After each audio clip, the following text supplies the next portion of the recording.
Welcome to another edition of Footprints in American History. Today, we're going to talk about America's first bank robbery. Now, this is quite a strange story, to tell the least. However, you're going to enjoy it. We go to the summer of 1798, right about the end of August, beginning of September. Now, what's going on is this story takes place in Philadelphia, which was the national capital and also Pennsylvania's state capital at the time.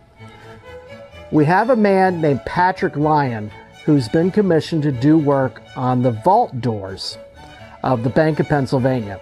Now, he had a lot of concerns about the size and the fittings of this, and he really wanted to try to get the work done. But there was also another problem going on that made this story really as strange as it did. Yellow fever was an epidemic in the city at the time.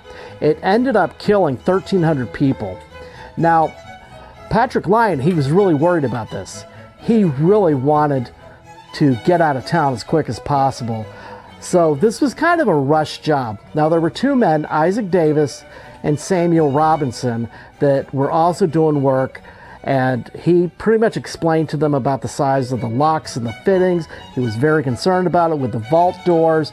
And so he didn't think too much of it, but he ended up leaving town shortly after that with a 19-year-old apprentice. And as he got out of town, he went to Lewistown, Delaware, now known as Lewes, Delaware. And he was very concerned about the yellow fever. That's why they left. In fact, the 19-year-old apprentice with him died shortly after they reached Delaware. Now, while he's down in Delaware, he starts hearing these stories, and he's reading these stories with great interest down in Delaware about how the Bank of Pennsylvania had been robbed, and the amount was $162,821. That's $3 million today. So he starts thinking about this, and of course he has to think about Samuel Robinson and Isaac Davis. They're automatically suspects in his mind. Plus, on top of that, just before they had sailed out of Pennsylvania, he remembered seeing them drinking near the wharf. They seemed very uneasy to see him. So he didn't think too much of it at the time, but now that he's down in Delaware, he's thinking about this as he's reading the newspaper stories. Well, we also had another person that comes into the story. This was a former landlord of his who's in Delaware. They see each other and they start talking about this bank robbery. So this former landlord, an acquaintance of his, explains to him, didn't want to really tell him, but he had to. You're a prime suspect in this story. And what he did not realize at the time, Lyons, was that in New Jersey, authorities were already out there. There was a $2,000 reward for him, and they wanted him. So they're combing the woods all through New Jersey. They're trying to find him. So what happens, Patrick Lyon decides, I need to clear my name.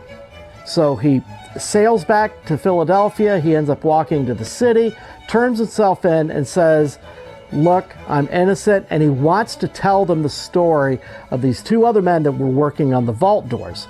Well, the constable and the other people, they don't believe him. They think he'd made a spare key for himself and that he was the one that had robbed this bank. Absolutely not true. So here Lyons gets thrown into the city prison.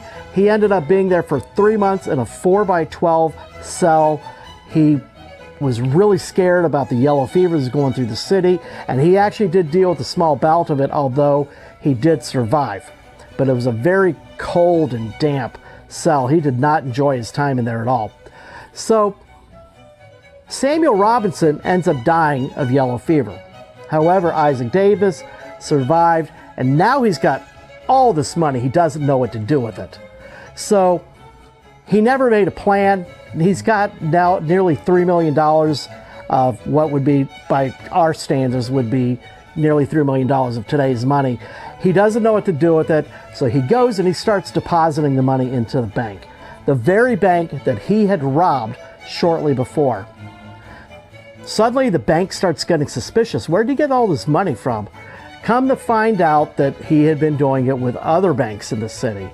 All of a sudden, now there's a lot of suspicion on him. He ends up getting arrested. Now, the governor of Pennsylvania says, look, if you make a full confession and disclosure, I'll pardon you. He does. He even states that Patrick Lyons is innocent. However, the authorities, they don't necessarily believe that he's totally innocent. So here he sits in prison that much longer. Meanwhile, Isaac Davis gets out on a pardon, never went to prison even a single day. So as the story goes, he ended up filing a civil lawsuit against them for false imprisonment, especially because after he'd been proven innocent, now they didn't want to believe him and they kept him in there. He ended up winning $12,000 in that lawsuit for false imprisonment. That came out to $240,000 of today's money. But after that, the people appealed. So just before it went to trial, they decided, you know what, let's settle this. So instead, Lyons got $9,000. So he ended up writing a book after this, and here is a wonderful title for a book. And I just want to read this to you. And if you thought a name like War and Peace was a long title, wait till you hear this one. This was the book Patrick Lyon wrote.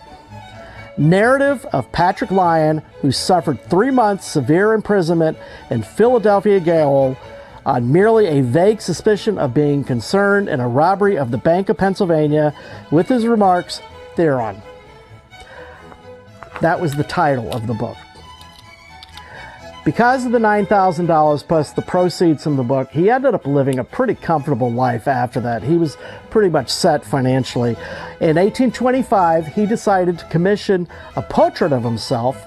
Back then, they didn't have photography, so it was a painting.